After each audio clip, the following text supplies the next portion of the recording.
Okay, Haley's gone. I think, Brad, I think she made you host. This should be interesting.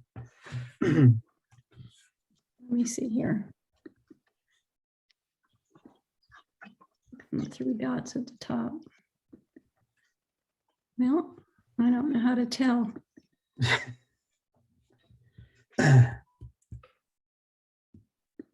Okay, well, I guess we're on our own. Yeah, well, it might be a short meeting since nobody will be able to get on. Okay, well, everybody's on here and we only have 2 attendees and they can't speak because they're both directors. Oh, okay, good. So I'm covered with that part until we have an attendee with their hand raised. And then I printed out the instructions on how to do that. Okay, good. Okay, so it is 2:01. Let's go ahead and call this meeting to order. We have a quorum with 4 committee members present. Vice Chair David Pearson will not be attending. He is on vacation. And last I heard he was in Colorado. So we do have a quorum with what is here. I do not have a chairman's report. Do any of the ad hoc subcommittees have a report? I know that the three of you are on an ad hoc committee, but I don't know if you've started work yet. So Jim, I think you sent me something. Have you gotten together with everyone else? You're muted.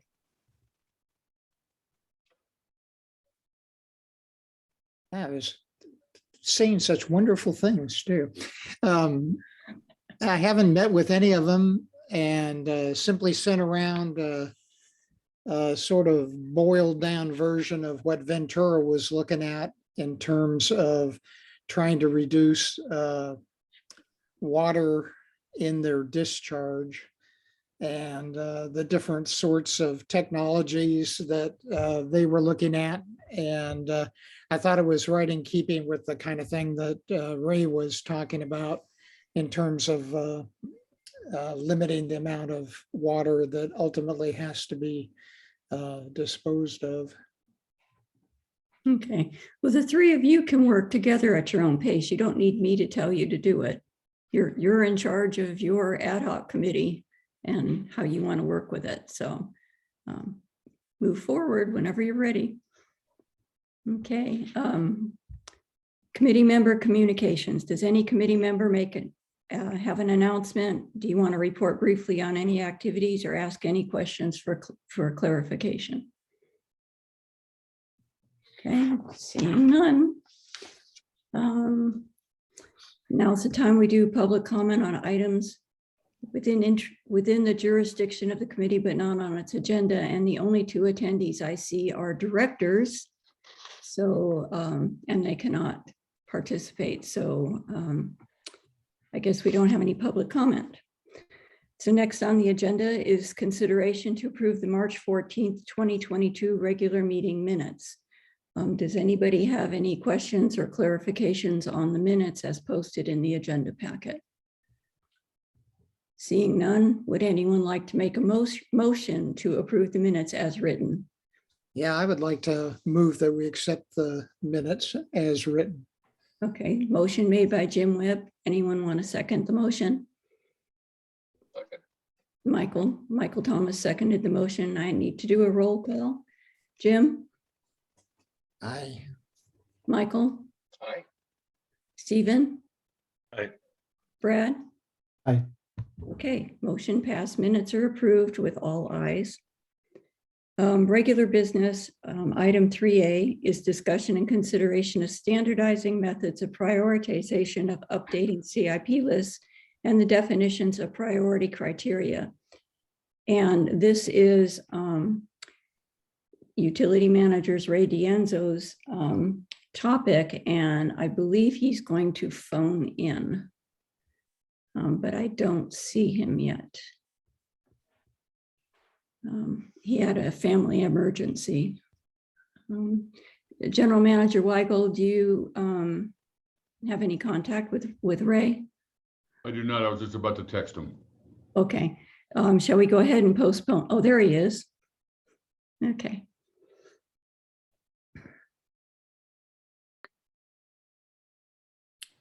Good afternoon, Ray. We are on your agenda item 3A, the discussion and consideration of standardizing methods of prioritization for updating the CIP list and the definitions of the priority criteria. Is this something you're able to do over the phone? You're muted. Oh yeah, hi. Sorry. Yeah, I could talk about this. Okay. So is the should I go ahead and talk, Director Dean? Yes. Yes. Okay. I don't know how to screen share, so. Okay. So the purpose of this particular item is to create a discussion about how we would prioritize capital improvement projects. And the thought about this is to talk about it, is to standardize it across the different departments. So it would be a two-step process. One would be to actually determine for your discussion what the actual prioritization factors are. For example, I have them numbered 1, 2, 3, etc. Like safe, healthy environment, regulatory or mandatory requirements, asset condition, annual recurring costs, and asset longevity, etc. So all of those would be the actual prioritization factors, and then it would, the second step would be to determine what percentage of those would apply to each specific department. So for example, this is an overgeneralization. Like there are some facilities in utilities and fire that might have a higher ranking for emergencies as opposed to things relating to facilities and resources, for example. So, that would generate a higher percentage, and then for each of the prioritization factors. So it goes down the line, and that could be something that could be discussed in a public format through the committee, through either this committee or maybe some other ad hoc committee should we go in that direction. And then once those rankings are complete, like 100% ranking would mean that it's a very high priority, but a lower, anything less than 100, would define the specific priority of that CIP.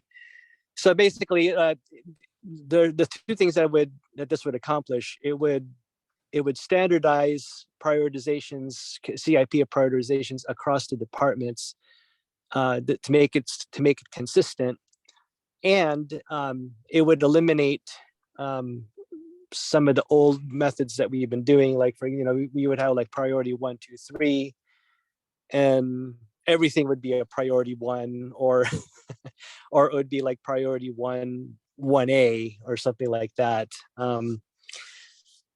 So that in a nutshell is the discussion before you, to decide if this is something that we would like to pursue moving forward regarding CIP prioritizations.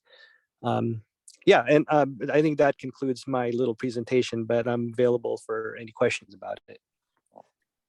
Okay, so what you're saying is instead of the way things are being prioritized now with numbers 1, 2, and 3, et cetera, we would be doing it as percentages of priority? Yes, and that would be specific to each department. So if you look, for example, on page 9 of the packet, this is an example. So for each project, for each CIP project of the utilities department, safety and health would have a weighting factor of 30.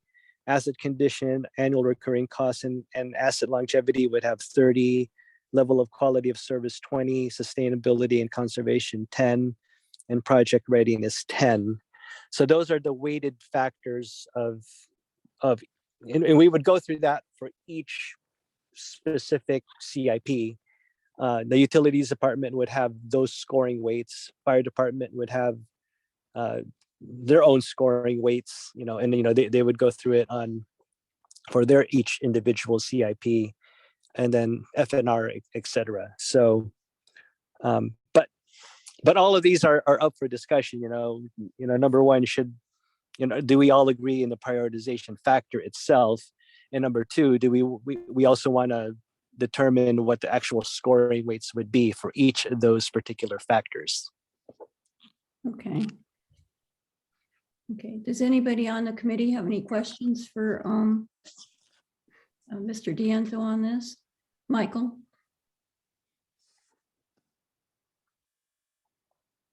Questions and comments. So in terms of the list of asset categories, I saw the skate park, and that got me thinking, oh, where's Fiscalini Ranch? That's quite a significant asset.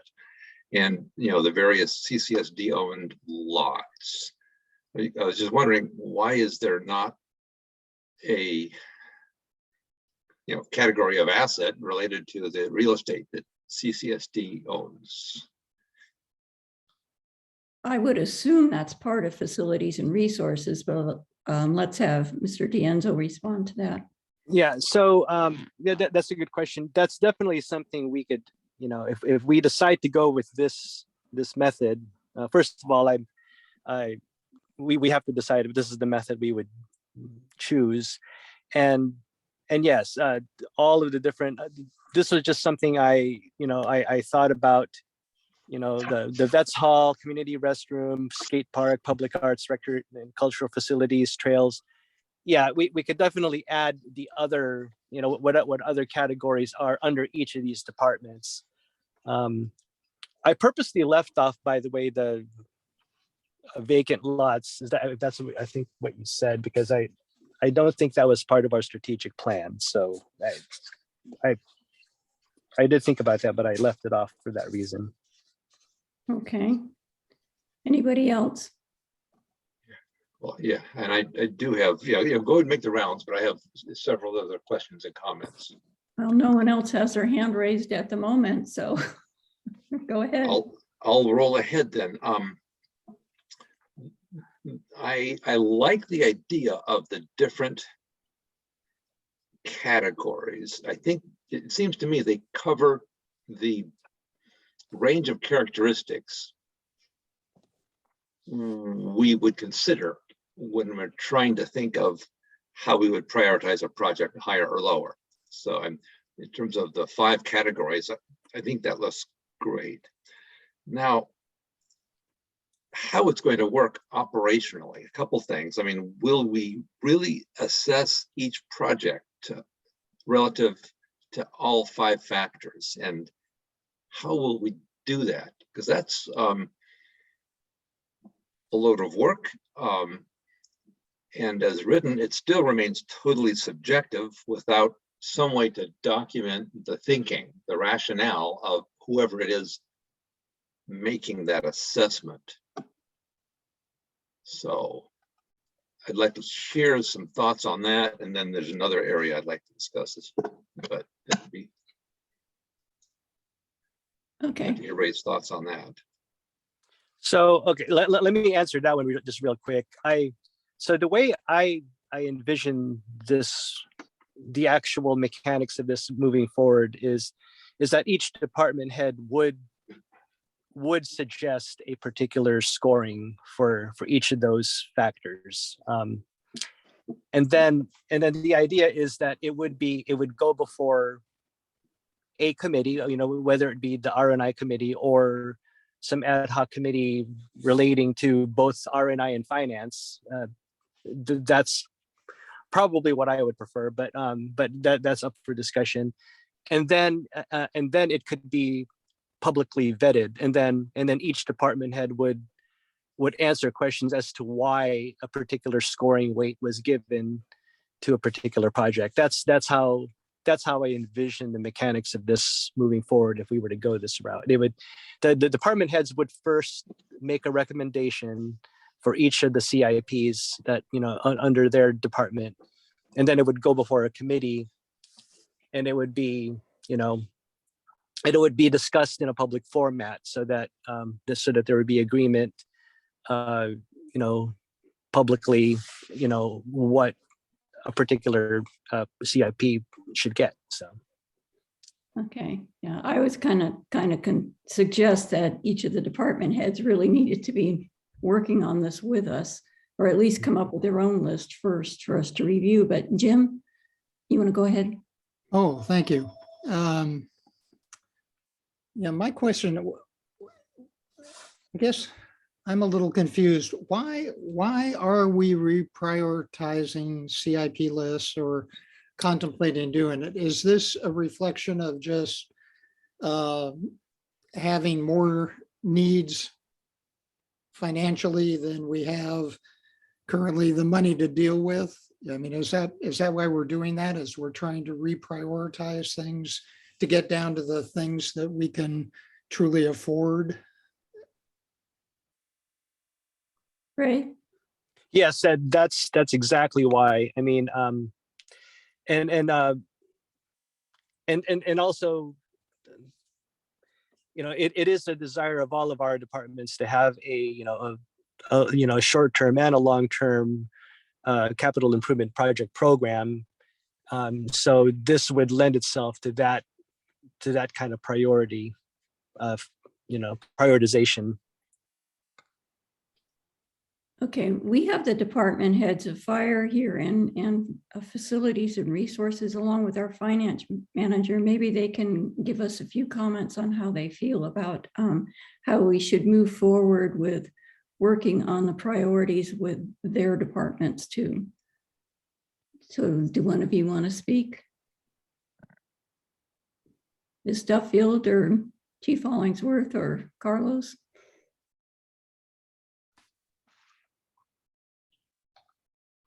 I can speak a little bit to this in regards to the view from the fire department, if you'd like. Yes, please.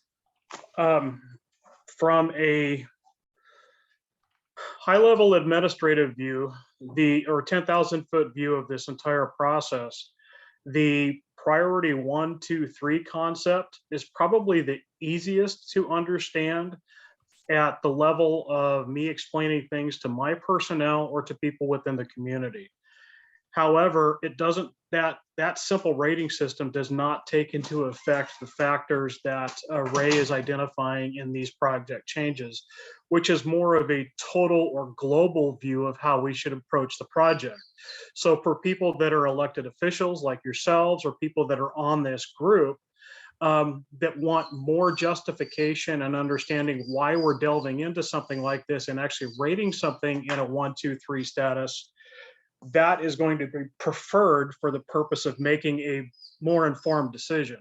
So I think for my own personal use, what makes the most sense is being able to utilize this process that Ray has developed within my own department for the purposes of prioritizing things that all capital improvements I need, or even just regular operational purchases or changes that might not meet the CIP list, but internally define how I'm going to drive my budget requests for years to come.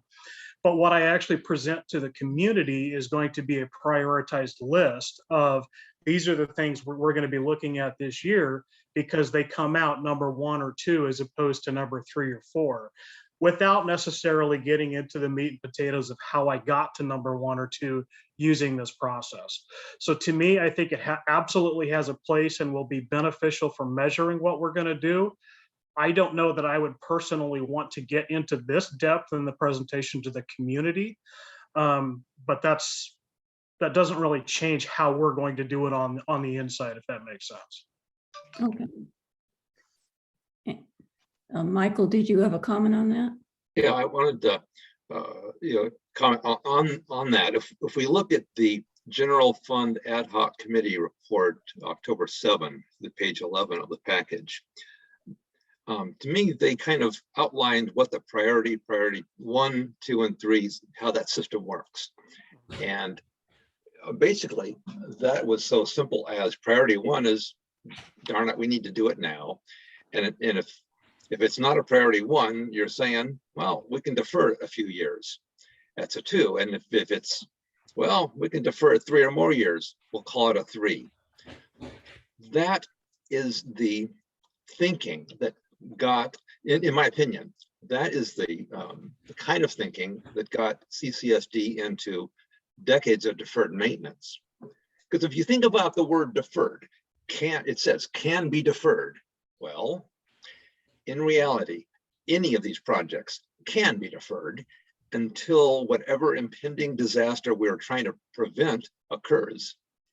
And then it's on fire and it's too late. So that term of can be deferred, God, that is just a disaster to me of a framework, because like I said, the purist would say anything can be deferred. I think Mr. Thomas makes an excellent point, and what my takeaway from that for all of the department heads and you as people in the community might ask these questions is, how do we justify it, and what is our reasoning behind creating the priority, regardless of whether or not we're arbitrarily saying 1, 2, 3 or 95%, 85%, 75%. There are things that fall into the I have to do it now or we're going to have a major problem. And there's things that are going to fall into that emergency unplanned category, like the water line rupture from San Simi to Cambria. And then there's stuff that would be in a utopian era with all the money, income in the world and no tax issues whatsoever. And we had the ability to build a better infrastructure that would be top of the line. We just don't have the resources to do it. So it really comes down to us being able to justify it and adequately explain it to the community. I like this approach. I like it because it makes me as a department head think a little bit deeper about what it is we're trying to accomplish and trying to meet that goal for the CCSD. But then when I go to explain it to the community, I don't know that I'm going to get into every one of these categories. I'm just going to be able to make sure that I can answer the questions as to why it's more important than step 2 or 3. General Manager Weichel, do you have your hand up? Yeah, I just wanted to add, when I got here, we had a fairly decent CIP list for utilities, but we didn't really have one for the rest of the district for the other departments. And my first budgeting process, we basically were only capturing CIP items that we felt could make it through the budget and be included. We weren't capturing everything on a list that every department had. And now that's captured in the CIP list that's enclosed. So they're all those things. Are they all number 1? No. Are they all number 2? No. Some are number 3 are never going to get done. But we at least have a list and now we have to come up with a long-term process of programming this over a long-term finance plan. And if we're really going to do all these things, when should it be done? For example, the chief's going to need a new fire engine at such a, in the out years. What year do we want to program that in, and how do we want to pay for it as we work up to that year? And none of this was being done before. So that was kind of the big picture to building this big CIP list. Now we're at the point where we got to figure out how to prioritize it. So we do schedule it and program it into a long-term finance plan. Okay. So that's how I see the reason we're here. I think doing it this way with these percentages helps us figure out, okay, if this is priority 1, well, we determined it was this percentage on the priority level. So that's the first priority 1. I don't know, we end up with such a long list of priority 1s and priority 2s and priority 3s. Are they in the order that they need to be? When you're looking at a list that has all these priority 1s on it, where do they compare with each other? Which one is at the highest percentage of need? I mean, I think that's having this method of doing a percentage of priority will help us define, okay, we have all these level ones, we know we need to be done, but which ones need to be done first? You know, so to me, doing it by this method helps us with that. Chief? Yes, ma'am. I think the one thing that I could have missed it, but I do think we need to add in here is an annual reevaluatory process of this, because the need may change. It could be something that's out of our control. We may have deferred maintenance, if you want to call it that, or I may have to use my own department, I may be planning on replacing something at a certain time, but then there's a catastrophic failure and I need to move that up for some kind of internal emergent reason. So the annual continued evaluation by the department heads is critical for this to be successful. I agree. It definitely should be done before the fiscal year budget is starting to be worked on. Carlos? Yeah, I think I would agree with the chief on his assessment of reevaluating. For example, back in 2020, I developed sort of a CIP list for the VETSOL, ranking all of the deferred maintenance and needs 1 through 3. Obviously, items number 2 were deferred for a couple of years. Well, those couple of years have already passed. So the evaluation of, are those number 2 items now number 1 items is something to be discussed. So, you know, back to what the chief was saying, I think a regular yearly evaluation is probably a good idea. Okay. Ms. Duffield, do you have something you want to say about this whole process? Sure. So I think, like everyone's been discussing, I think going through some sort of prioritization, whether it's this format or some other way that we determine a scoring or prioritization, I think that will help weed out everything that truly isn't a number 1.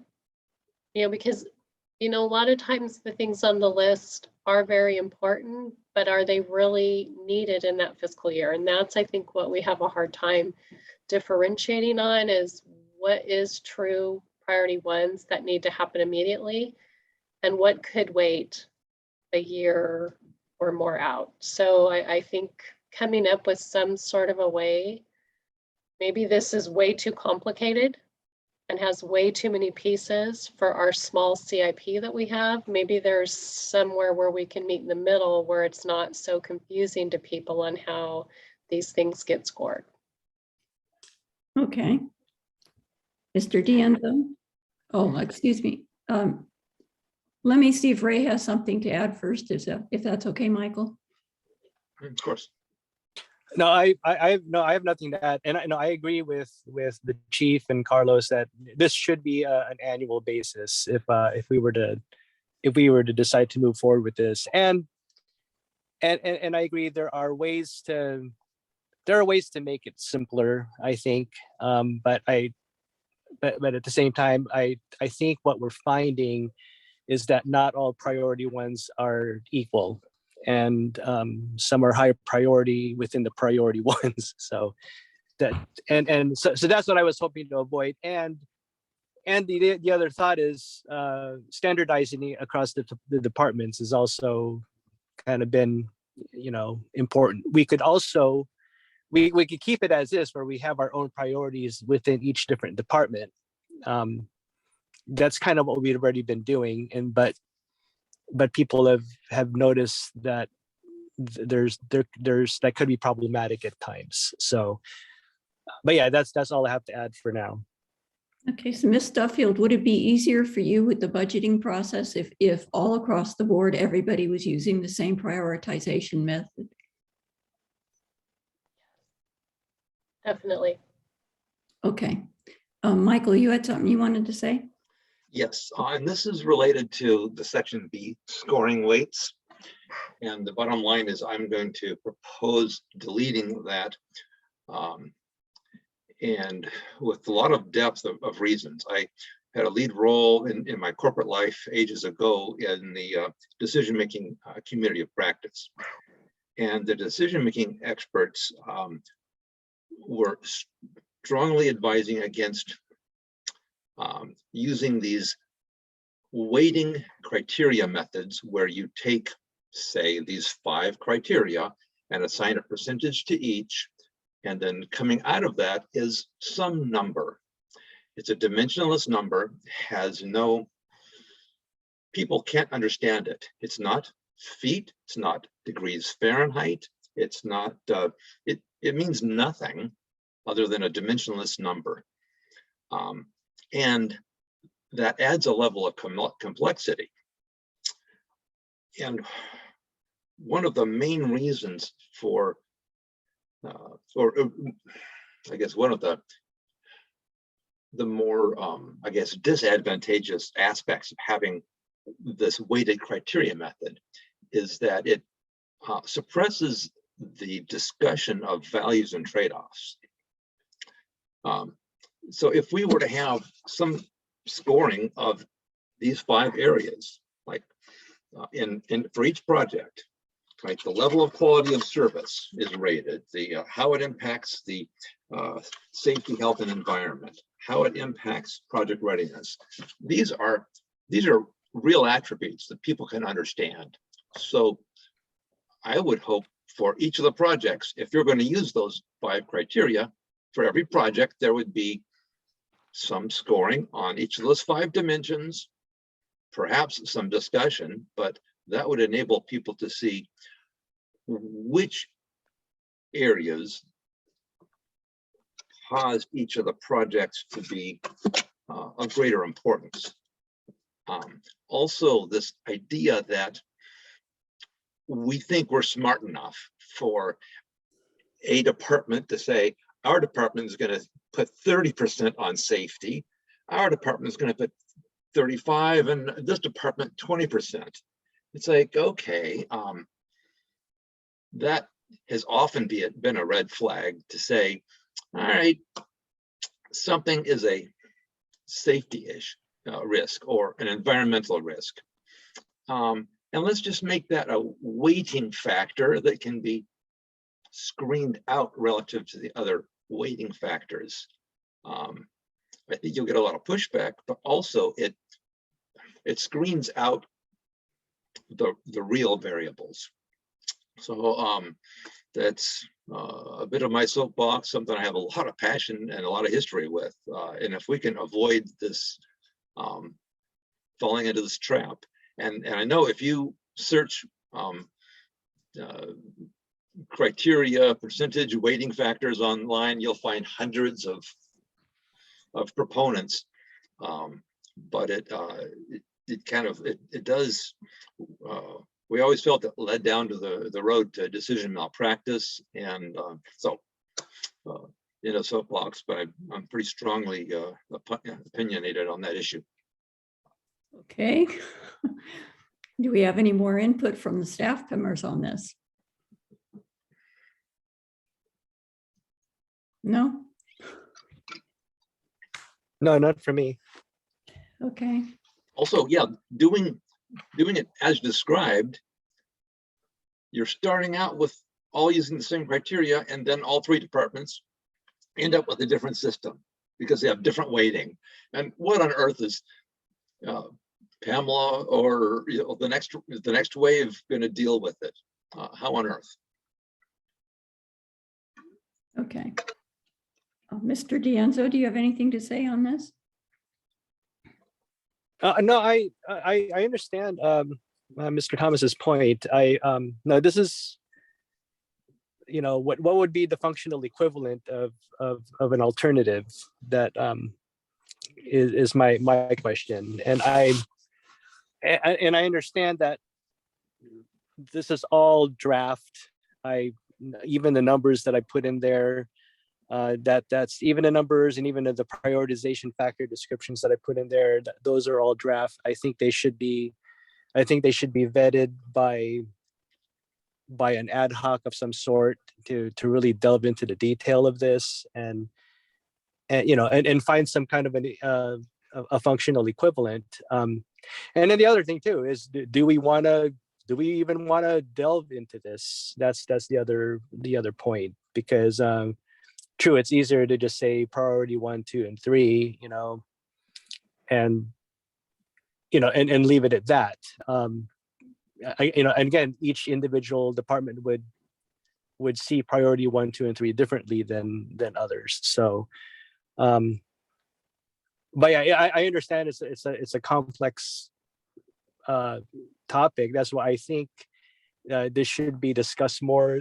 This idea is meant to present an approach that, should we move forward with it, or should we 86 it and then and then just go back to our old prioritization method. Brad? I don't know why I lost my screen. Here they are.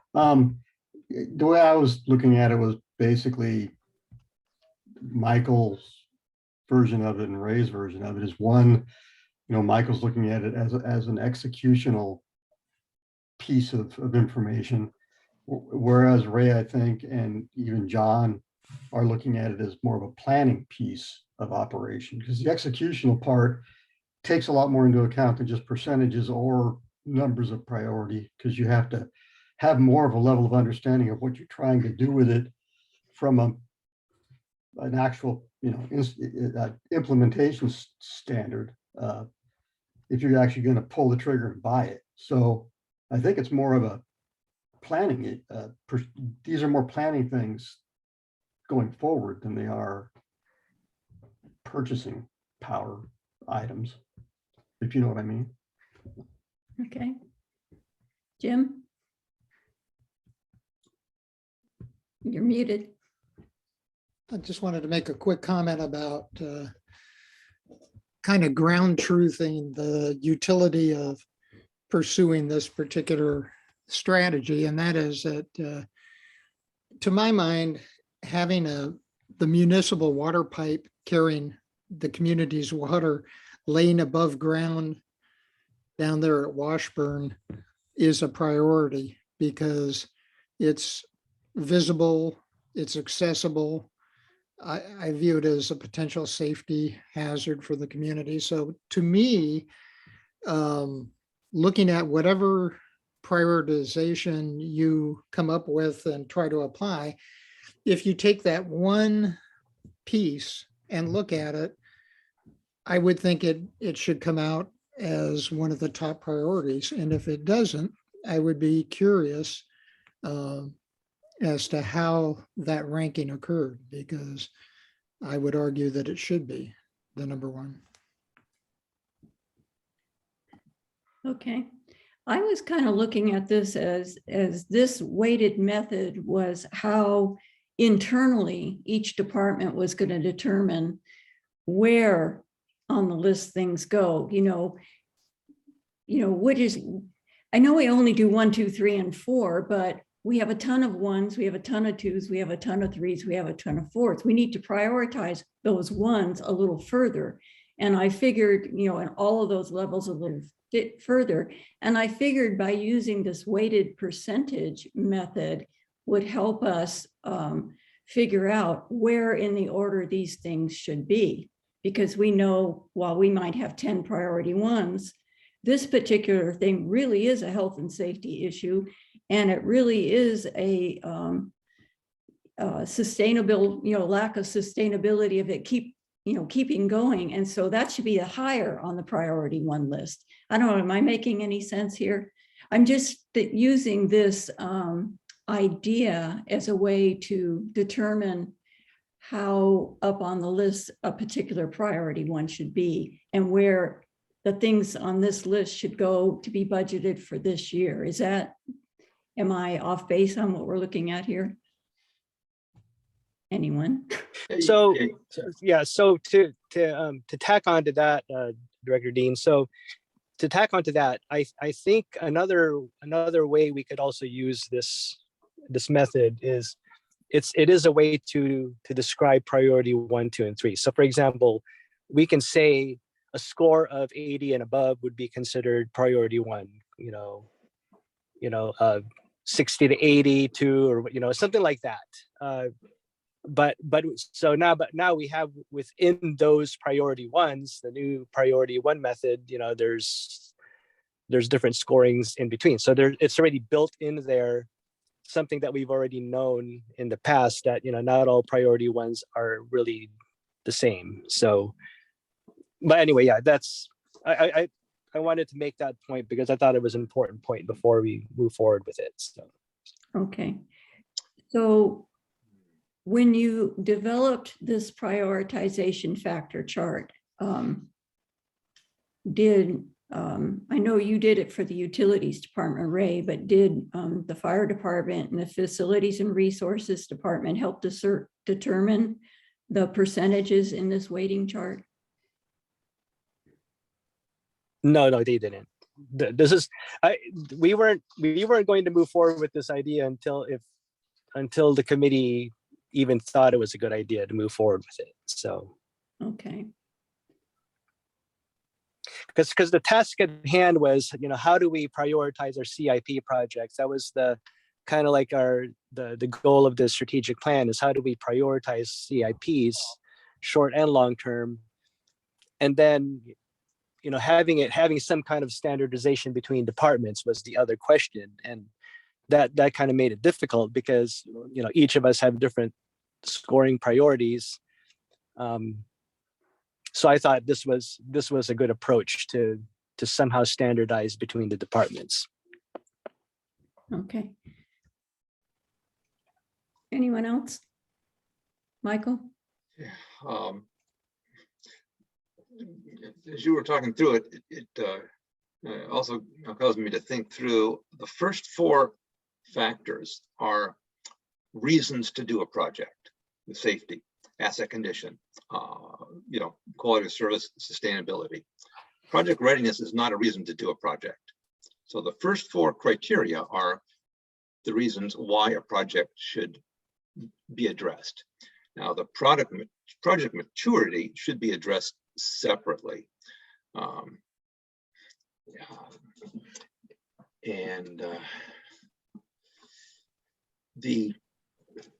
The flanging of this approach with the budgeting, that I think is going to be a key issue. What Ray has put in here, I think, is a good start at a methodology for the folks doing the planning to use to think through and articulate the reasons we need to do each of these projects and how important they are.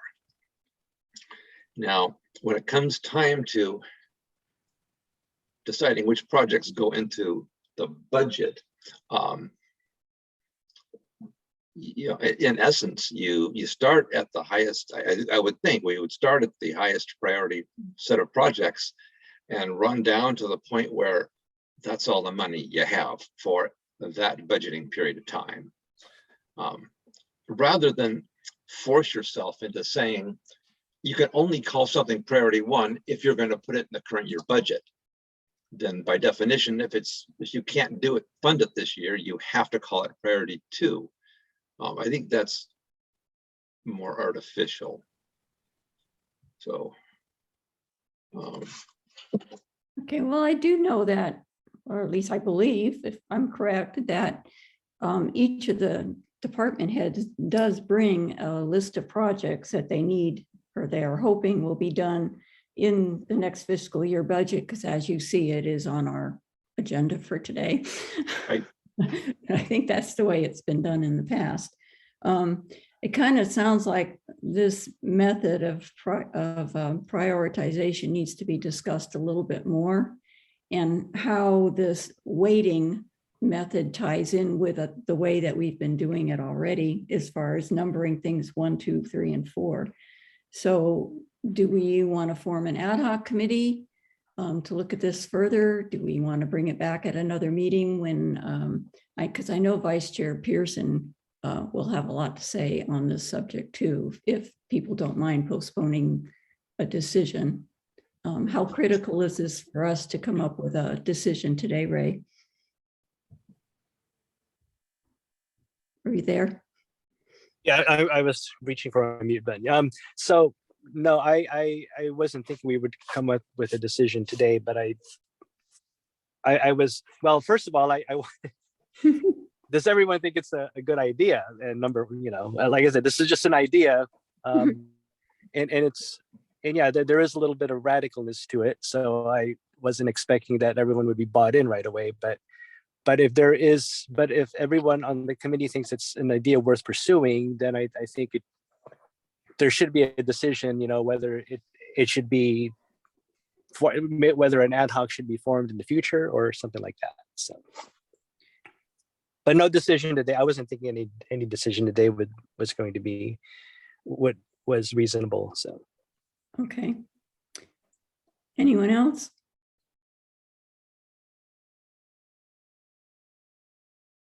Don't see any hands. I personally think it's worth considering and looking at some more and discussing. And do you want to form an ad hoc committee to work on this? Anyone? Committee members? Jim, is that a no? You're muted.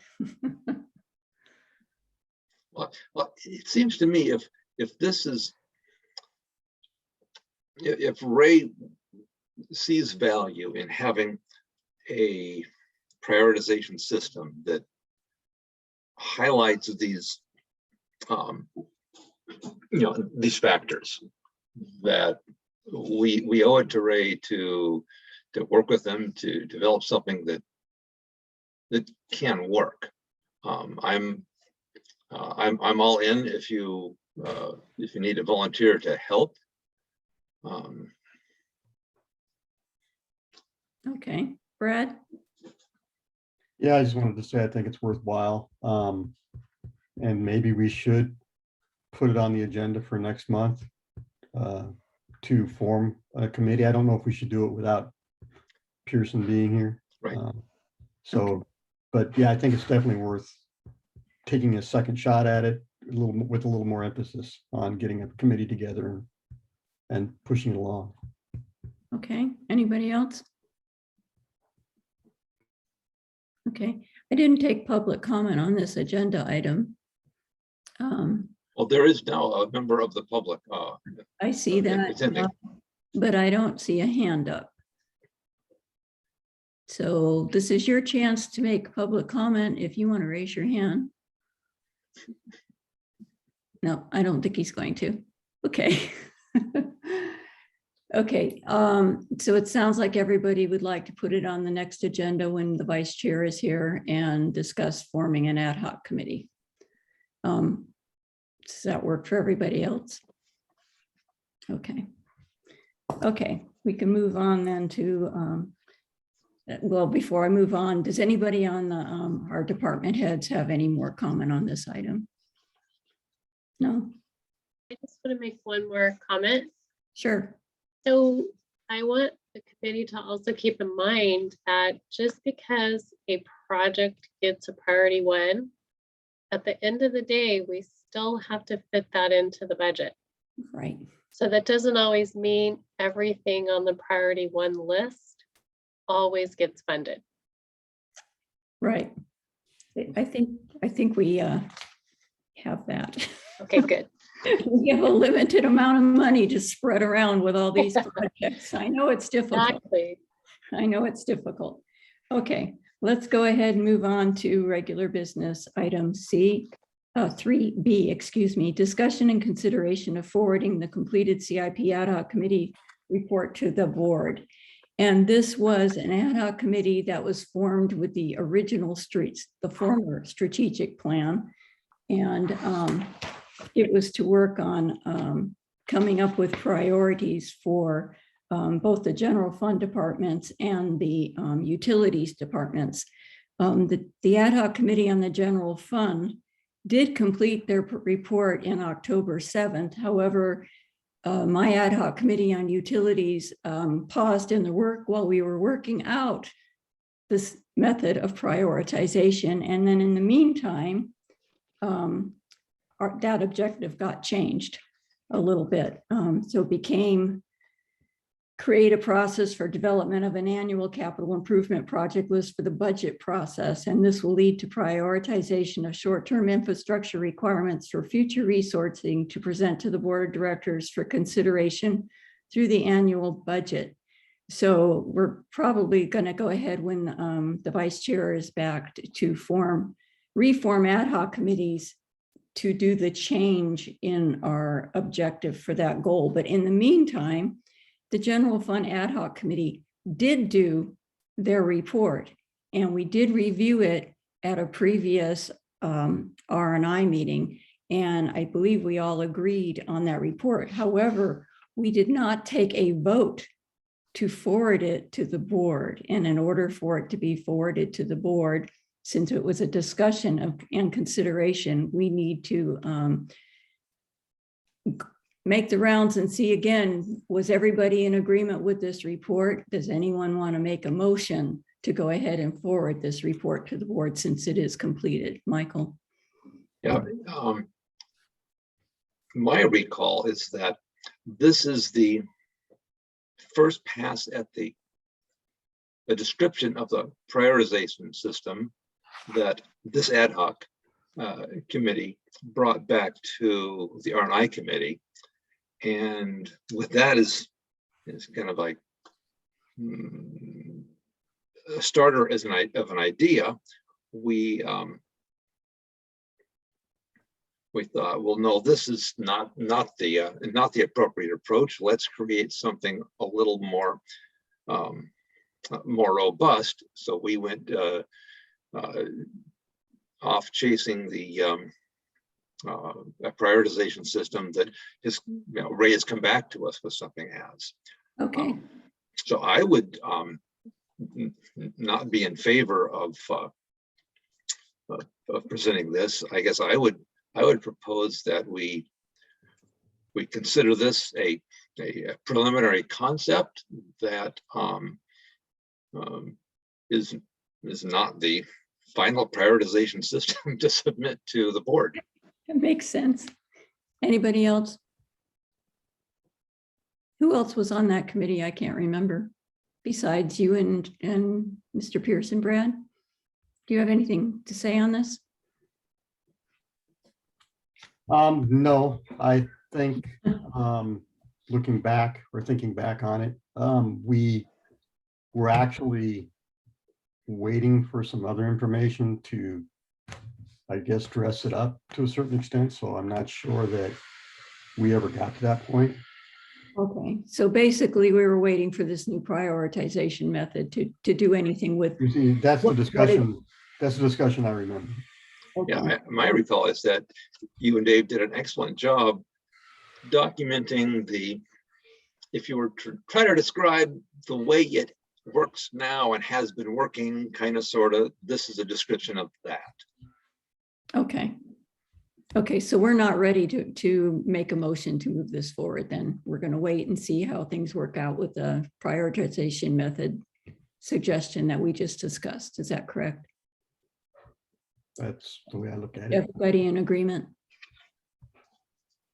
I see heads shaking. Well, Everybody's head shaking. Okay. Okay. Well, we're going to set that aside then. Mr. Weigold, I don't have to take a vote on that, right? Okay, good. Okay, so agenda, and I don't see any hands up for public comment. So I guess we're good on that. Okay, moving on to agenda item 3C. Review the district CIP recommendations from staff department heads for the fiscal year 2022-2023 budget. And do we have a staff member that's going to take care of this? Because I do have a CIP list, but I don't really have a list of recommendations. So Chairman Dean, so what I'd suggest we do is go through each department and just allow the department heads to talk about how they're thinking about their priority. They have very limited items they're able to add on to their budget each year. And so they can talk to the one or two or maybe even three if they've got availability in their budget for the coming fiscal year. Okay. Chief Hollingsworth, would you like to start? Oh, goody. I get to be number one. I see you first for my picture. Copy that. The finance manager gave us this copy for completion and preparation in advanced planning of the budget process. What I turned in to her has quite a bit more notes on this and a little bit more explanation for line item. But for your purposes, what I will do is only focus on the first proposed page, specifically line items 20 through 31 that are below the fire department's projects, so everybody can be on the same page in reference to what we're doing. And I can just quickly review these so you know where we are. The radio system upgrade, which is a priority 1 for safety and communications, is in process and is projected to be complete before the middle of May. All of the products that we need for the final replacement of the mobile radios are on order. There was a delay in manufacturing, and we're expecting them at the last week or so of April, and they'll be installed. So as you remember, we got a grant from OES to replace all the mobile radios. Those are the ones that we carry with us, or all the portable radios. And then the mobile radios are the ones that go in all the apparatus, and that's what's being updated now. So we have that one that's going to be completed coming up. Line item number 21 is the next phase of our upgrading the station security. You'll be somewhat surprised to probably know that this fire station is one of only 2 in the entire county that is not completely secured and fenced off and doesn't allow people to get into there without adequate pass codes and blocks and all that kind of stuff. We have the front gate. We're doing this on a multi-year phase project because of the confinement of our budget available funding. Gate's been ordered. It's in manufacturing right now. And what that's going to do is basically limit access of people randomly speeding through the property from Burton onto Ascot Court. That's important because we've had people run into the fence, almost hit some of my personnel when they're out there training, and some other issues. So that's the first part of that. We're proposing that we're going to go into phase 2 this next year, which is going to add a rear gate to the property, security cameras, and then secure the patio area and limit access. Earlier this year, we also updated all the locks and changed all the coding to the station. So there was just fundamentally too many people in the community that have had access to the department. So that's been updated. The Zoll series EKG. EKG is the unit that our paramedics use for the purpose of people that are having heart attacks. We only have one right now, and if it goes down, we don't have a backup. So we do need to replace that or get one. If I can create a category, it's a priority 1.5. It's one of those things that we do need to address, but I have one working right now. We had something on the budget for a utility truck replacement. For a number of issues that are entirely out of our control, our overtime budget was really hit this year because of personnel being out on injury. I've had to put off the replacement of the approved utility replacement this year. I'm proposing we try to do it next year, but it may have to be one of those sacrificial items depending on what's available. Extrication tools were already taken care of. The fuel station replacement is in process, in discussion. We are hoping to have that done and then switch over to a new provider, which would be Eagle Energy. There are some problems with that, but we are trying to move forward with it. For equipment and apparatus, this is probably the most visible, high-priced ticket item.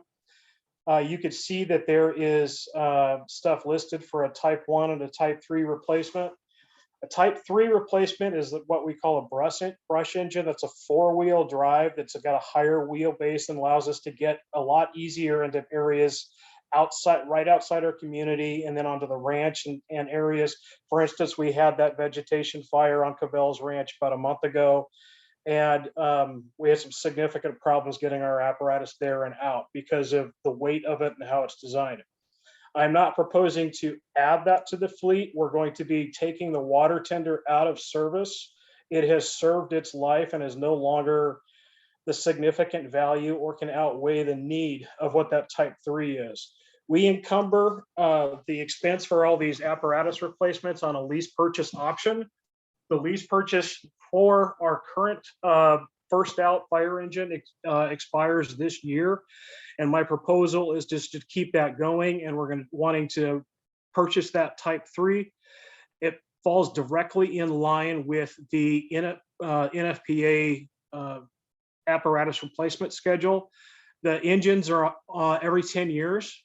They'll purchase, and in 10 years they go into backup, and then in 10 more years they get cycled. So an engine's value to us right now is for a 20-year period, and I have them perfectly split by 10 years right now. So every 5 years we're paying that off. We actually will have a once we purchase this Type 3 and can take the water tender out of service, there's going to be a 5-year lag between there and when we need to replace our current engine.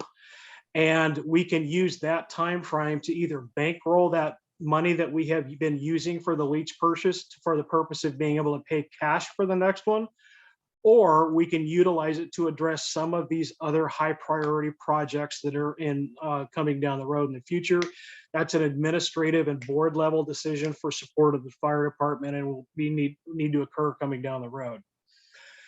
We do not have any kind of a training center right now, and basically what that would be, the cheapest option is to use one of the properties we already, CCSD already maintains, and building a training facility there with the use of sea trains. They're non-habitable items. They're relatively inexpensive, and we can build them to whatever design we need to be able to practice everything from fire control to roof access to ventilation. You name it, we can configure these to be able to do what we want. We don't have that type of facility now.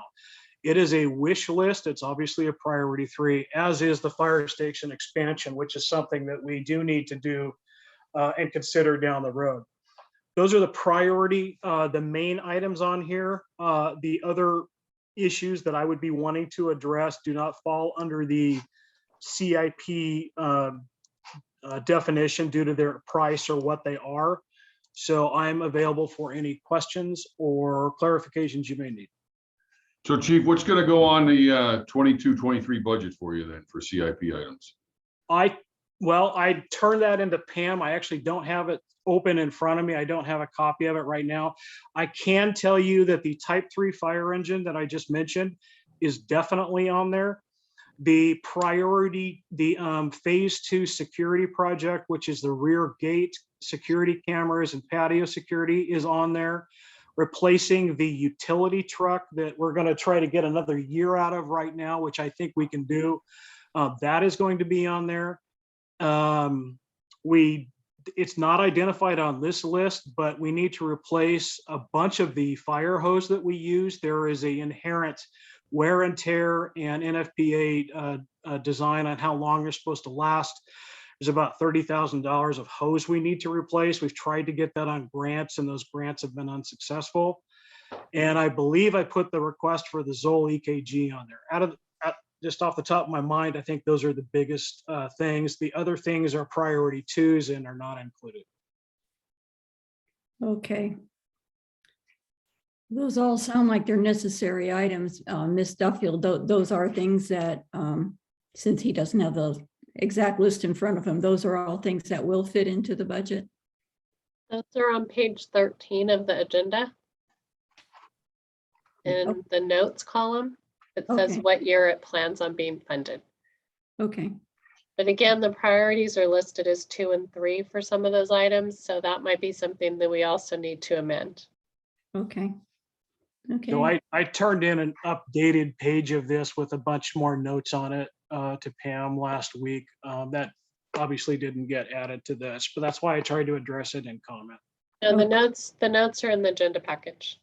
Oh, they are, okay. They Okay. are. So those are his final notes. Okay. Jim, you had some questions? Yes, ma'am. I wondered, you mentioned that this Type 3 truck would have 4-wheel drive capability. Don't your current trucks, especially the smaller F-250s or 350s, have 4-wheel drive? Yes, sir. Good question. They do, but those are utility trucks and they carry no tools or water, and they do not have a pump.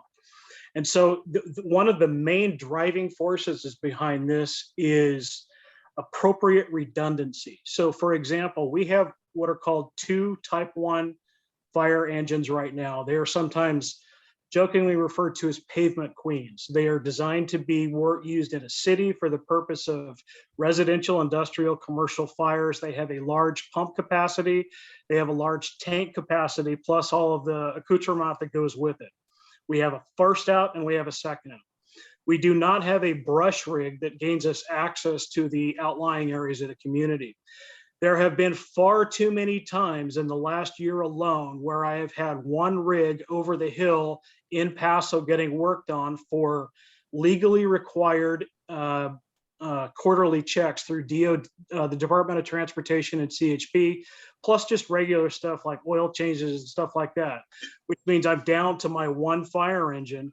And then I get a notice or call from the captain on duty that something failed on that fire engine, which means we don't have a required engine for the community at that point. And I have to beg, borrow, and steal, or figure out another way to be able to provide that service until I can get the other one from Paso back.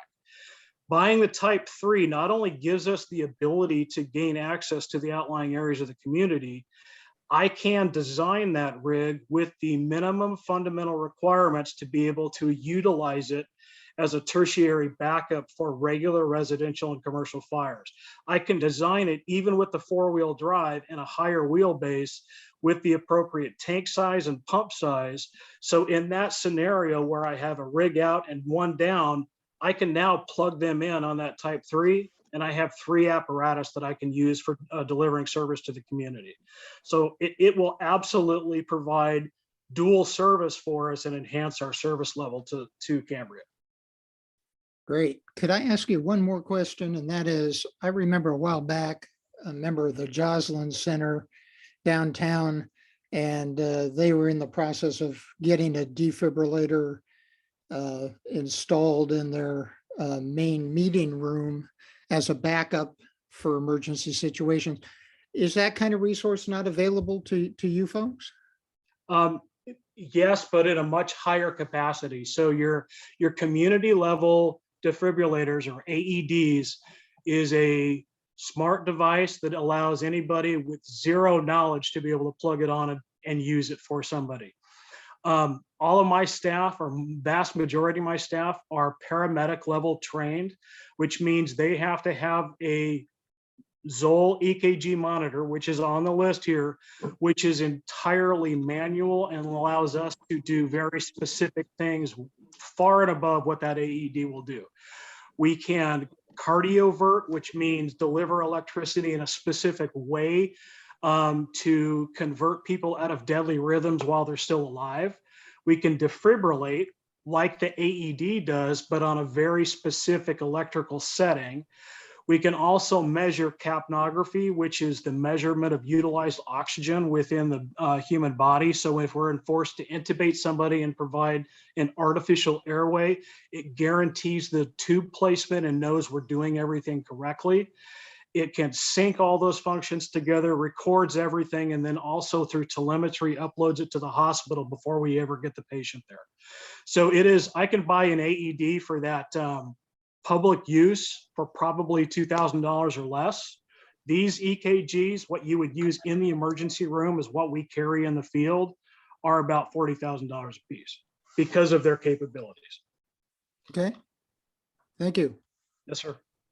Anybody else? No. Well, these all look like they're very important projects to have on the budget for this year. So I don't know that, are we supposed to make a vote on this, or are we just supposed to agree to it? Or make a recommendation?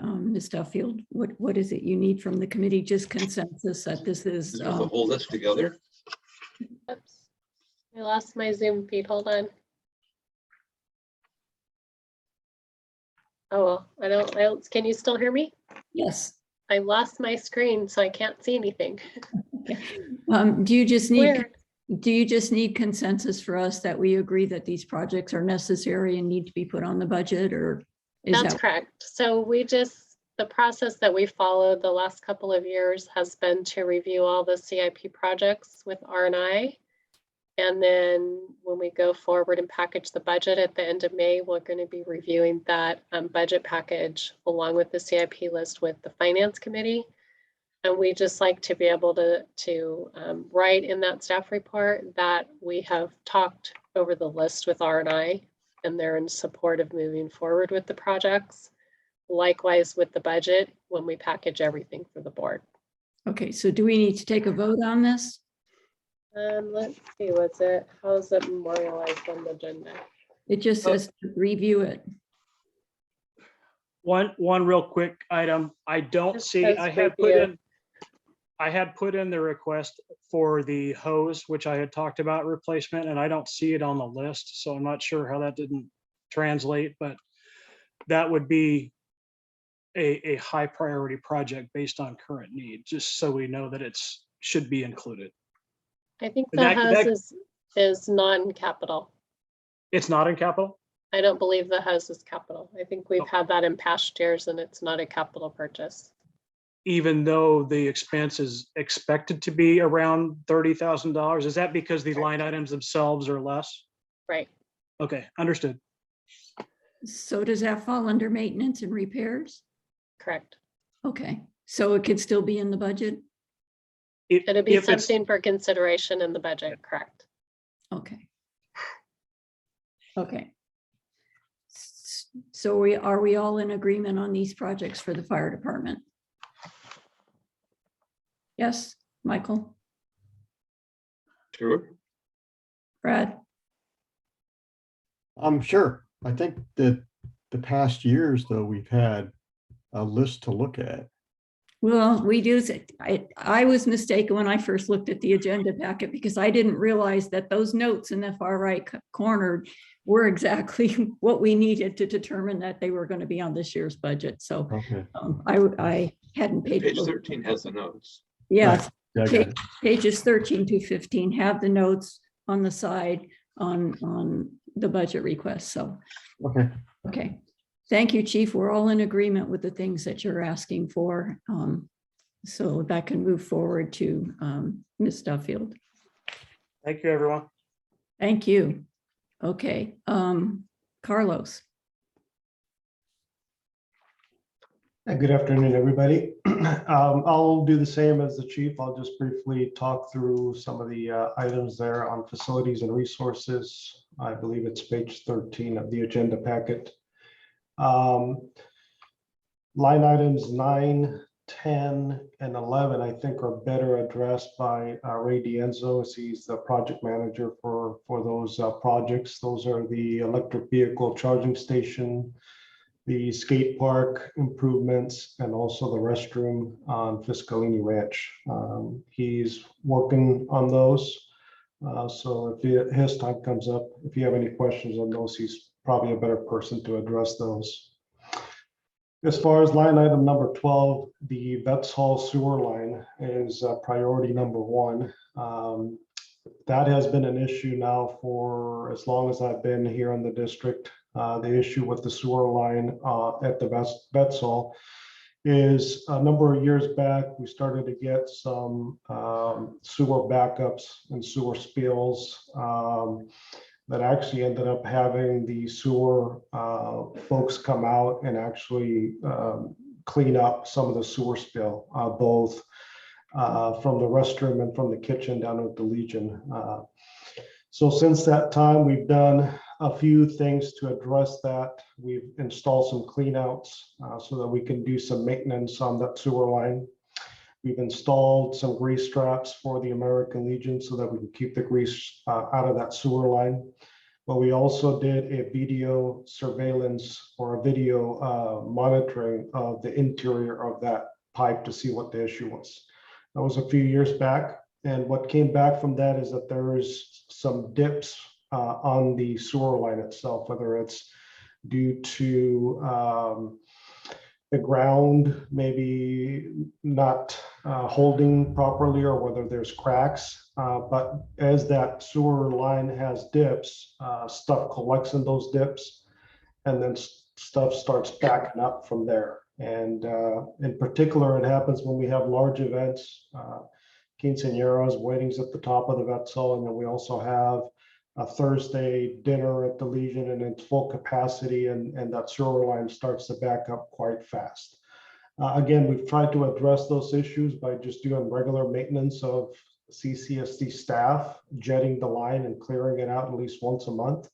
But it is an issue that we need to address, both because we have had spills and we'll probably continue to have spills if we don't address that issue. We have had a current estimate on that, and it is close to that $40,000 that is budgeted or that we put on the budget. This item number 13, the Wetzel electrical generator and equipment.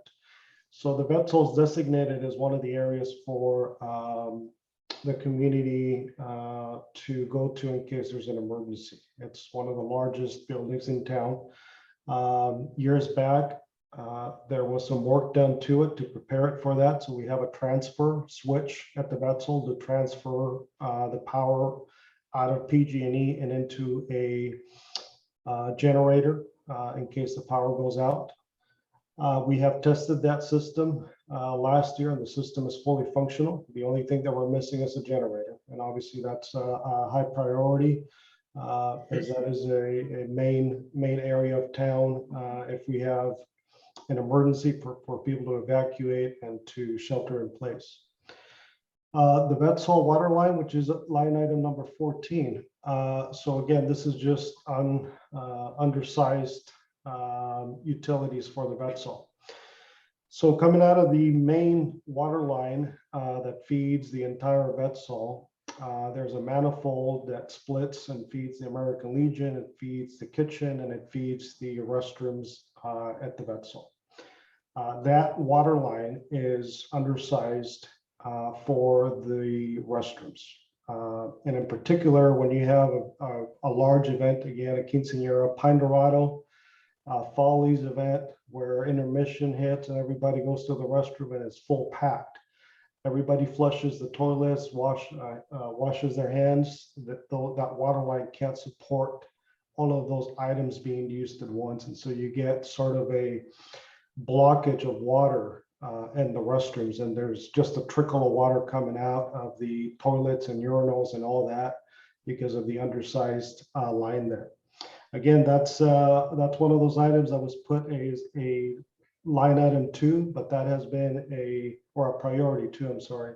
But that has been an issue that's been going on now for a very long time, and it definitely needs to be addressed. Number 15 is the re-roofing of the entire Wetzel. So the American Legion kitchen and dining room was completed, I believe last week or the week before. So that has been done. The work, I think, down at the bottom of the page is completed projects. It lists it at number 42 as a completed project at a cost of $8,446. As far as the main hall or the entire Veterans Hall roof, so that roof was replaced back in 2008, and it has a 30-year expectancy. So that has been put, or at least on my priorities, it's a priority number 2, since we still have about 15 years of life expectancy on that main roof of the Wetzel. And then the other items, Wetzel kitchen improvements and the Wetzel restrooms, those are all priority number 3s. In that list, there's a couple of items that weren't included that I placed as far as my budget items or requests. I think probably as the explanation that the chief got, they were most likely, or they're most likely just maintenance related, but I'll just tell you what they are, at least 1 or 2 of them. One is the termite issue that we have at the Wetzel. So earlier or late last year, I was informed by the American Legion of some termite issues that we're having at the Legion Hall. And as I went down there and inspected the area, they have lost quite a few historical books from termites chewing on them. We had a termite company come out and do a full assessment of the vessel. It turned out to be that there is quite of an issue with termites throughout the building. I ended up getting a second assessment of the building. Same results came back. There's quite a bit of issues with the vetsol and termites. The recommendation from both termite companies is to fumigate the building, and the estimates are coming at $35,000 to fumigate that. That is on my budget request to get the vetsol treated for termites. Over the past couple of months, we have done quite a bit of repairs of termite issues at the vetsol, and at the next CCSD board meeting, I'll be showing some pictures of some of the work we have already done, but it's an ongoing issue, and it's, in my eyes, a priority one is if we don't treat these termite issues, we're going to have some more issues with other areas of the vetsol getting chewed up. And then the other item that may be a capital improvement, I was checking with the general manager, is a replacement of a wood chipper. That's not on the list of CIP yet, but if it does fall on CIP, I'd like to see if we could add that to the list. So the Facilities and Resources Department, we have a close to a 20-year-old wood chipper that we utilized on a weekly basis for all of our open space areas, Piscalini Ranch trail system that we maintain. A few years back, the Air Pollution Control District told us that that chipper was non-compliant with emissions standards. It's a tier 2 engine. They have informed us that at the end of this year, we are supposed to take that chipper out of service as it no longer meets emission standards. They have made an exemption for us to be able to keep utilizing it after that if we maintain the hours of that chipper under 80 hours.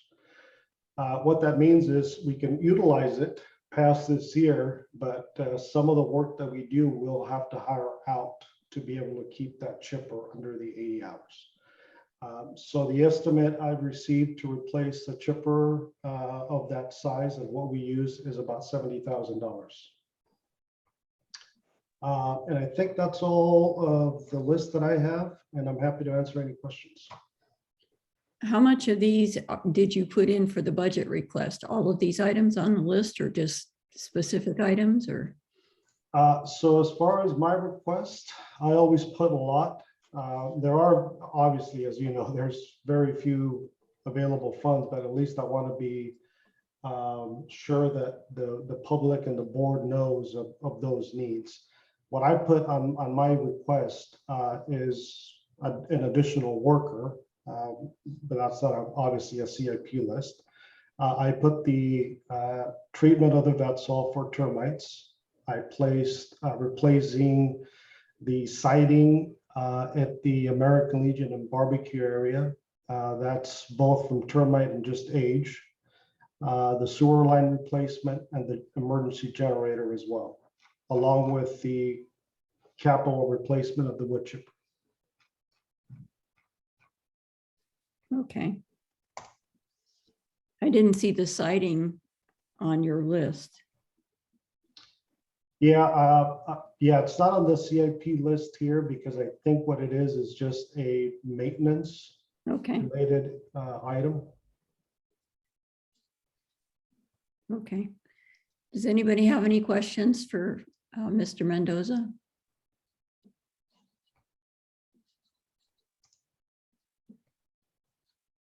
No?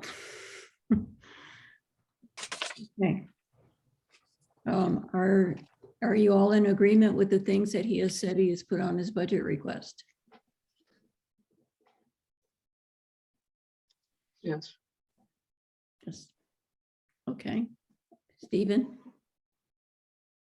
No questions about any of these projects? Okay. This committee sure does get quiet. Okay. It sounds like we're all in agreement for these to be forwarded to Ms. Duffield. Started. Yeah, very clear. I mean, some of the items were not on the list, but as Carlos has articulated very clearly, I think I'm certainly in agreement with the high priorities he's addressed. Okay, I am too. I don't have a vote though. Brad, you're shaking your head. You okay with all of these projects? Okay. You know, the public cannot see you on the recording, so it helps if you verbalize your opinion. Yeah, I'll unmute. Yeah, I think that his priorities are great. Budget looks good because without dealing with the termites, you won't have a building to fix anyway. So That's true. it's probably a good priority. Okay. Stephen, did you have anything to say?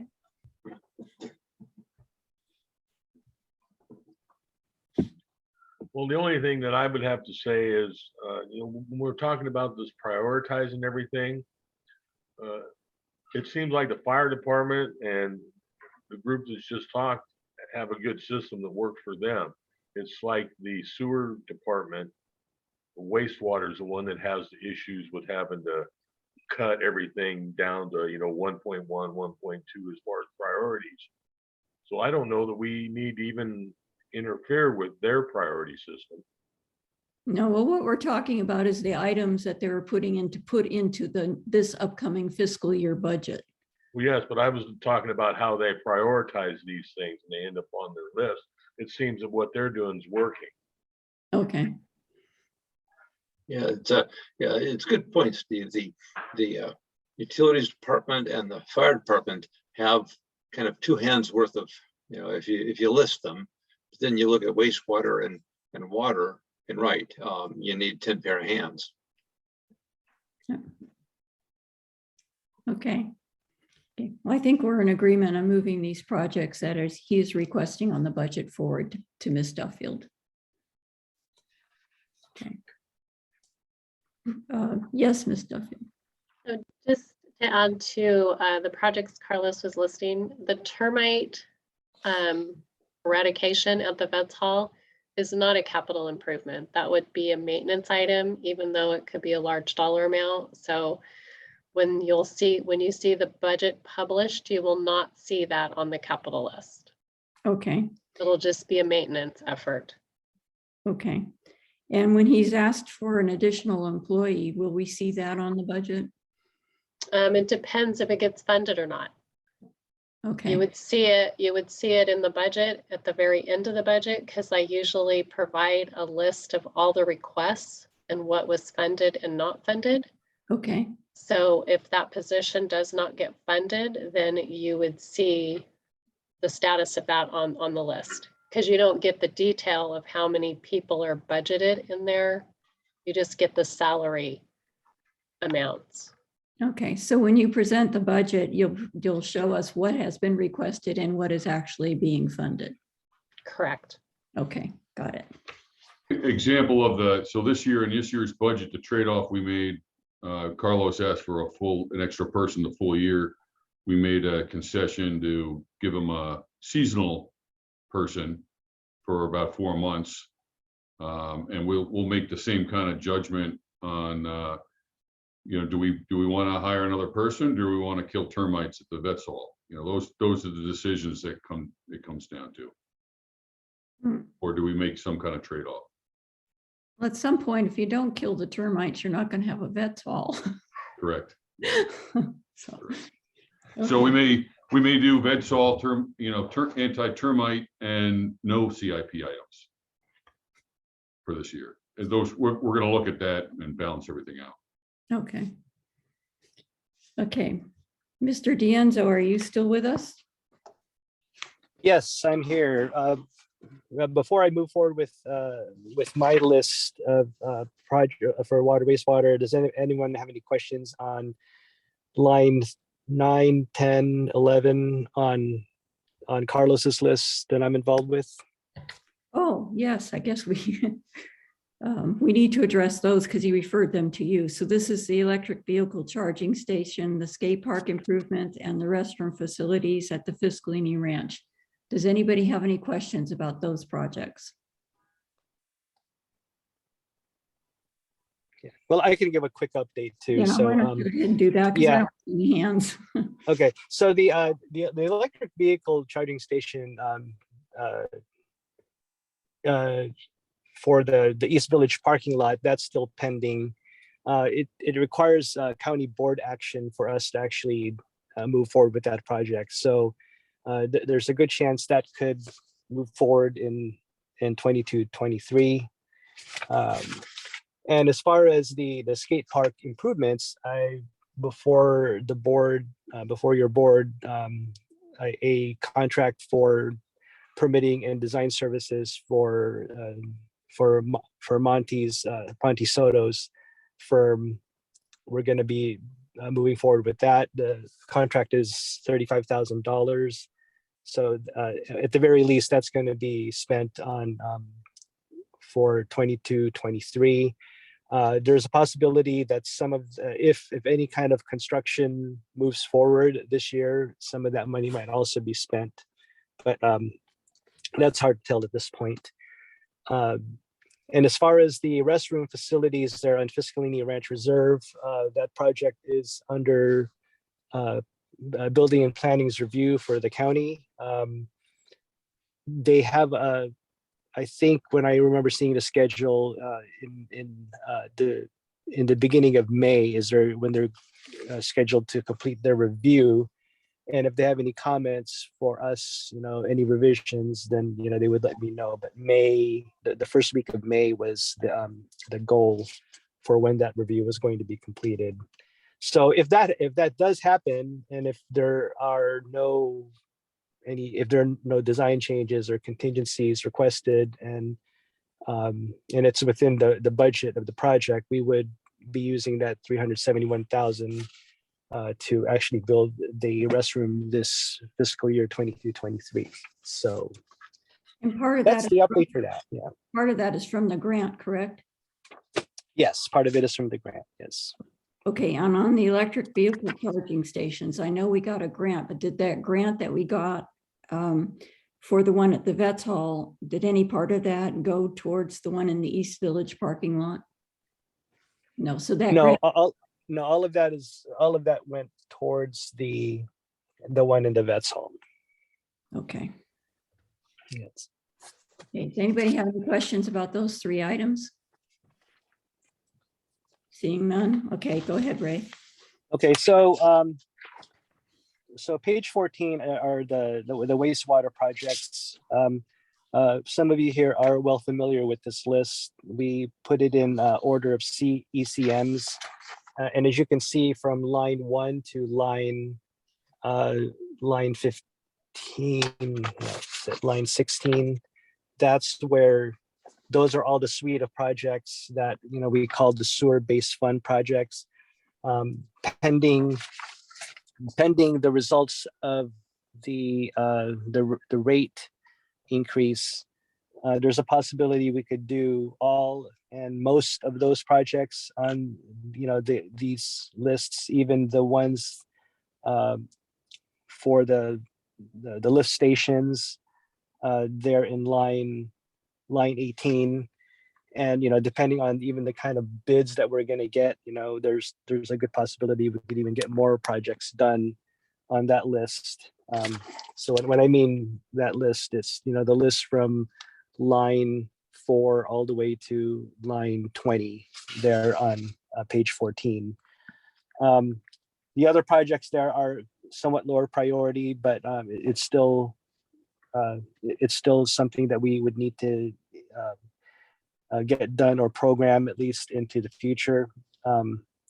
For example, the tertiary treatment is something that could be a priority depending on the results of our new general permit, but most likely we won't need it in 22-23. And then some of the other projects there, the ones, I'm just going to speak to the ones that we've added. The other ones you've already seen before. So PFAS treatment, the state hasn't come up yet with any particular program that we need to follow, or monitoring program, I should say, that we need to follow for that, or even treatment.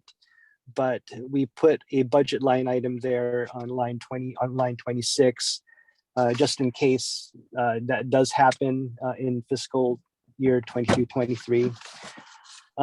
We also included on line 28, the Van Gordon House demolition. We would split that with the water department.